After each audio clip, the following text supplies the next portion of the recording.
ஒரு நாளைக்கு 24 மணி நேரம் மட்டும்தான். உனக்கு 24 மணி நேரம்னா உன்னை சுத்தி இருக்கிறவனுக்கு 24 மணி நேரம் தான். இந்த 24 மணி நேரத்தை ஒருத்தன் எப்படி செலவு பண்றாங்கிறத பொறுத்துதான் அவனோட வாழ்க்கையே மாறும். இங்க பணக்காரனா இருக்கிறவனும் சரி, சாதனையாளனா இருக்கிறவனும் சரி, பரம்பரையா பணக்காரனாவோ சாதனையாளனாவோ இருந்திருக்க மாட்டான். அவன் குடும்பத்துல யாராவது ஒருத்தர் இருந்திருப்பான். அவன் தான் குடும்பத்தை உயர்த்தணுங்கிற ஒரே நோக்கத்தோட கஷ்டப்பட்டு உழைச்சிருப்பான். அவனோட உழைப்பு தான் இன்னைக்கு அவன் குடும்பத்தை உயர்ந்த நிலைக்கு கொண்டு வந்து சேர்த்திருக்கு. நீயும் அந்த ஒருத்தனா இருக்கணும். உன்னோட குடும்பம் நீ நினைச்ச மாதிரி பணக்காரனா இல்லையே அப்படின்னு நினைச்சு நீ வருத்தப்படக்கூடாது.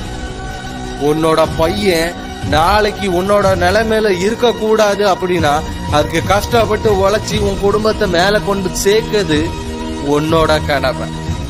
அது என்னைக்குமே நீ மனசுல வச்சுக்கோ. நீ சாதனையாளன் ஆகணும் அப்படின்னா, நீ நினைச்ச மாதிரி பணக்காரனா மாறணும் அப்படின்னா நீ மாறணும். உன்னோட எண்ணங்களும் செயல்களும் மொத்தமா மாறணும்.